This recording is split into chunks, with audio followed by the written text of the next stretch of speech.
नमस्कार, मैं हूं निकिता और आप देख रहे हैं सत्यहिंदी.com। चलिए एक नजर डालते हैं अब तक की सुर्खियों पर। सुप्रीम कोर्ट से ममता बनर्जी की सरकार को बड़ी राहत मिली है। दरअसल सुप्रीम कोर्ट ने पश्चिम बंगाल के मुकदमे को सुनवाई के योग्य माना है और इसी के साथ केंद्र की दलील को खारिज कर दिया। बता दें कि पश्चिम बंगाल सरकार ने अपनी याचिका में आरोप लगाया है कि राज्य के अधीन आने वाले मामलों में एक तरफा रूप से सीबीआई को भेजकर केंद्र सरकार हस्तक्षेप करती है। बंगाल सरकार ने संविधान के अनुच्छेद 131 के तहत केंद्र के खिलाफ सुप्रीम कोर्ट में याचिका दायर की।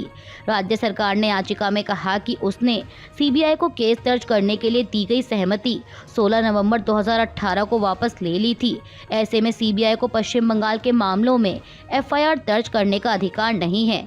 फिर भी वह लगातार अलग अलग मामलों में केस दर्ज कर जांच और गिरफ्तारी कर रही है। अब बंगाल सरकार की इसी याचिका पर सुनवाई करते हुए सुप्रीम कोर्ट ने कहा कि हम कानूनी मुद्दे की जांच करेंगे कि क्या 2018 में आम सहमति वापस लेने के बावजूद सीबीआई पश्चिम बंगाल में केस दर्ज कर सकती है।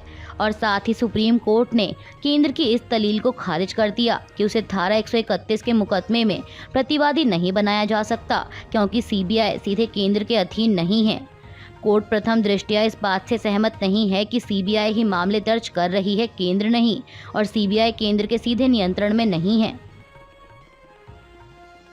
सुप्रीम कोर्ट ने एक अन्य केस में आज बड़ा फैसला सुनाते हुए कहा है कि मुस्लिम महिला भी पति पर भरण पोषण के कानूनी अधिकार का इस्तेमाल कर सकती है। वो इससे संबंधित दंड प्रक्रिया संहिता की धारा 125 के तहत उपाय कर सकती है। सुप्रीम कोर्ट ने कहा कि ये धारा सभी विवाहित महिलाओं पर लागू होती है, चाहे उनका धर्म कुछ भी हो। मुस्लिम महिलाएं भी इस प्रावधान का सहारा ले सकती हैं। जस्टिस बीवी नागरत्ना ने कहा कि अब समय आ गया है कि भारतीय पुरुष परिवार के लिए गृहिणी की भूमिका और त्याग को पहचाने। उन्हें संयुक्त खाते और एटीएम खोलकर उसे वित्तीय सहायता प्रदान करनी चाहिए। 7 राज्यों की 13 विधानसभा सीटों पर वोटिंग जारी है। इस बीच उत्तराखंड की मंगलौर सीट से 2 ग्रुपों में झड़प की खबर सामने आई है। समाचार एजेंसी पीटीआई के अनुसार एसपी ग्रामीण स्वप्न किशोर ने कहा कि हालात नियंत्रण में हैं और मतदान शांतिपूर्ण तरीके से हो रहा है। पर्याप्त पुलिस बल तैनात किया गया है। हमें विवाद की सूचना मिली, इसलिए हम यहाँ हैं। हम सामान्य स्थिति लाने की कोशिश कर रहे हैं। आपको बता दें कि खबरों के अनुसार कुछ लोगों ने गोली चलने की बात कही थी, लेकिन स्वप्न किशोर ने कहा कि अभी तक गोली चलने की पुष्टि नहीं हुई है। मंगलौर में 2 समूहों के बीच हुई झड़प पर उत्तराखंड के पूर्व मुख्यमंत्री और कांग्रेस नेता हरीश रावत ने चिंता व्यक्त की है। समाचार एजेंसी पीटीआई के मुताबिक उन्होंने कहा कि कांग्रेस के कमजोर लोगों मतदाताओं को रोकने के लिए गोलियां चलाई गईं, लोग घायल हुए हैं। हमारे उम्मीदवार काजी निजामुद्दीन ने उन्हें अस्पताल पहुंचाने के लिए अपनी जान की बाजी लगा दी। इस तरह की घटनाएं अन्य जगहों से भी सामने आ रही हैं। कांग्रेस के मतदाताओं को डराया धमकाया जा रहा है, उन्हें बूथ तक पहुंचने से रोका जा रहा है। हरीश रावत ने कहा कि यह लोकतंत्र की हत्या है और चिंताजनक है। मैं लोगों से लोकतंत्र को बचाने में हमारा साथ देने की अपील करता हूं। लोग वोट देना चाहते हैं, लेकिन उन्हें डराया धमकाया जा रहा है। यह बहुत गंभीर स्थिति है। देश में हाल ही में संपन्न हुए लोकसभा चुनाव के बाद अब 7 राज्यों की 13 विधानसभा सीटों पर उपचुनाव हो रहा है। इन सीटों में पश्चिम बंगाल की 4, रायगंज, राणाघाट दक्षिण, बागता और मानिकतला, हिमाचल प्रदेश की 3, देहरा, हमीरपुर और नालागढ़, उत्तराखंड की 2, बद्रीनाथ और मंगलौर, बिहार की रुपौली, तमिलनाडु की विक्रावंडी, मध्य प्रदेश की अमरवाड़ा और पंजाब की जालंधर पश्चिम सीट शामिल हैं। इन सीटों पर आज बुधवार 10 जुलाई को सुबह 7 बजे से वोटिंग शुरू हो चुकी है, जो कि शाम 5 बजे तक चलेगी और नतीजे 13 जुलाई को आएंगे।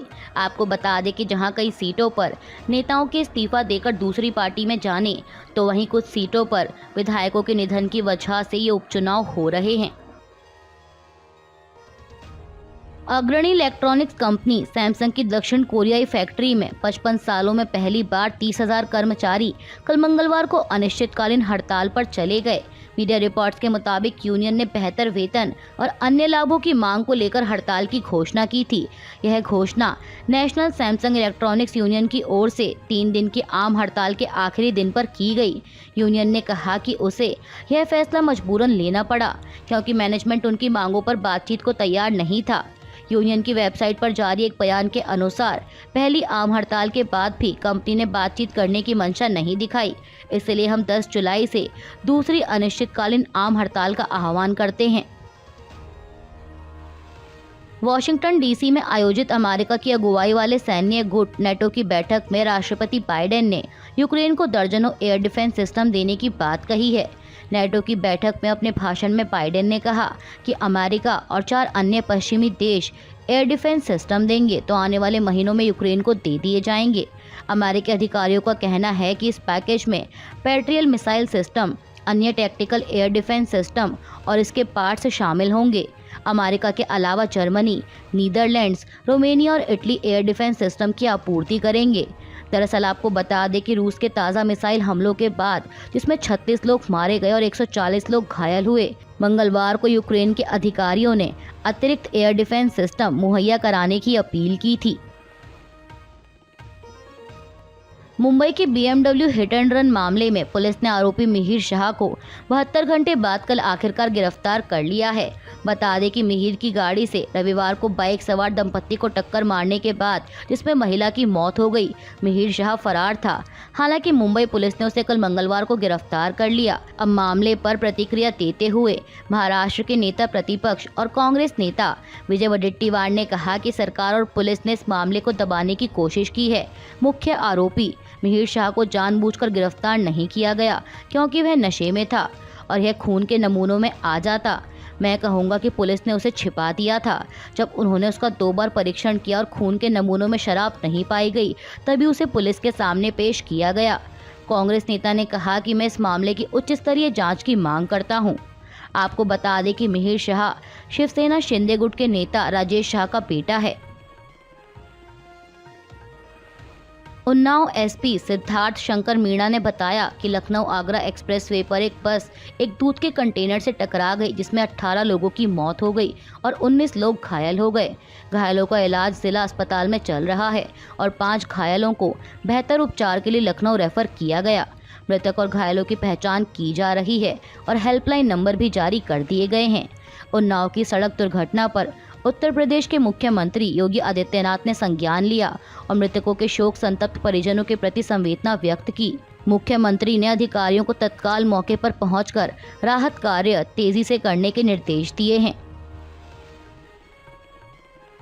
उत्तर प्रदेश के उन्नाव में हुई सड़क दुर्घटना पर प्रधानमंत्री कार्यालय से बयान जारी कर लिखा गया कि ये दुर्घटना अत्यंत पीड़ादायक है। इसमें जिन लोगों ने अपनों को खोया है उनके प्रति मेरी संवेदनाएं।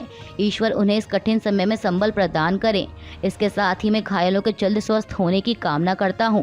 राज्य सरकार की देखरेख में स्थानीय प्रशासन पीड़ितों की हर संभव मदद में जुटा है। इसके साथ ही प्रधानमंत्री ने उन्नाव दुर्घटना में मारे गए प्रत्येक व्यक्ति के परिजनों को प्राइम मिनिस्टर रिलीफ फंड से 2 लाख रुपए की अनुग्रह राशि देने की घोषणा की है और घायलों को 50,000 रुपए दिए जाएंगे। हाथरस भगदड़ घटना के बाद केंद्रीय मंत्री रामदास अठावले ने कल मंगलवार को हाथरस का दौरा किया। पीड़ित परिजनों से मिलने पहुंचे केंद्रीय मंत्री ने कहा कि स्वयंभू संत सूरजपाल उर्फ भोले बाबा को हाथरस भगदड़ पीड़ितों के परिवारों को वित्तीय मदद देनी चाहिए। इसके साथ ही उन्होंने ये भी कहा कि पीड़ितों के प्रत्येक परिवार के एक व्यक्ति को यूपी सरकार द्वारा नौकरी दी जानी चाहिए। आपको बता दें कि हाथरस में 2 जुलाई को भोले बाबा के सत्संग में मची भगदड़ में कुल 121 लोगों की मौत हो गई थी। उत्तर प्रदेश की योगी सरकार ने मृतकों के परिजनों को 2 लाख रुपए और घायलों को 50,000 रुपए की आर्थिक सहायता देने की घोषणा की है। कर्नाटक के मुख्यमंत्री सिद्धरमैया ने कल मंगलवार को कहा कि जाति जनगणना की रिपोर्ट राज्य कैबिनेट के समक्ष रखी जाएगी।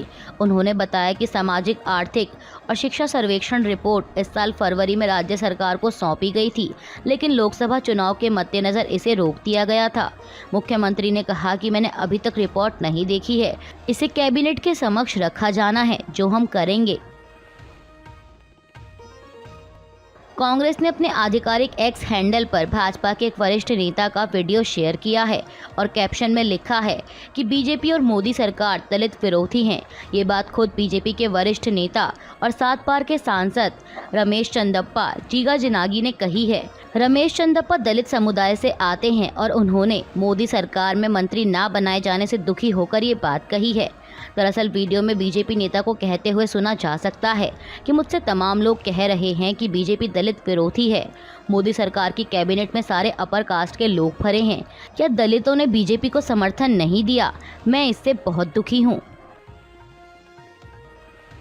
रूस और ऑस्ट्रिया के 3 दिवसीय दौरे पर गए प्रधानमंत्री नरेंद्र मोदी को क्रेमलिन में रूस के सर्वोच्च नागरिक सम्मान order of saint Andrew the Apostle से सम्मानित किया गया है। इस मौके पर पीएम मोदी ने कहा कि महामहिम और मेरे मित्र राष्ट्रपति पुतिन को रूस के सर्वोच्च अवार्ड से सम्मानित करने के लिए मैं आपका आभार व्यक्त करता हूं। मैं रूस का सर्वोच्च नागरिक सम्मान पाकर गौरवान्वित महसूस कर रहा हूं। मैं इसे भारतीय नागरिकों को समर्पित करता हूं। ये सम्मान केवल मेरा सम्मान नहीं है, यह 140 करोड़ भारतवासियों का सम्मान है। यह भारत और रूस की सदियों पुरानी गहरी मित्रता और आपसी विश्वास का सम्मान है। रूस के बाद अब प्रधानमंत्री मोदी अपनी यात्रा के दूसरे चरण के लिए वियना पहुंचे। यहां ऑस्ट्रियाई चांसलर कार्ल नेहमर ने प्रधानमंत्री मोदी का स्वागत किया। उन्होंने एक्स पर इसकी एक तस्वीर शेयर करते हुए लिखा, प्रधानमंत्री नरेंद्र मोदी, वियना में आपका स्वागत है। ऑस्ट्रिया में आपका स्वागत करना खुशी और सम्मान की बात है। ऑस्ट्रिया और भारत मित्र और साझेदार हैं और मैं आपकी यात्रा के दौरान हमारी राजनीतिक और आर्थिक चर्चाओं की प्रतीक्षा कर रहा हूं। वहीं पीएम मोदी ने इस ट्वीट को रीपोस्ट करते हुए लिखा, चांसलर कार्ल नेहमर, वियना में आपसे मिलकर खुशी हुई। भारत ऑस्ट्रिया की दोस्ती मजबूत है और आने वाले समय में यह और भी मजबूत होगी। अभी के लिए बस इतना ही। बाकी की खबरों के लिए बने रहिए सत्यहिंदी.com के साथ।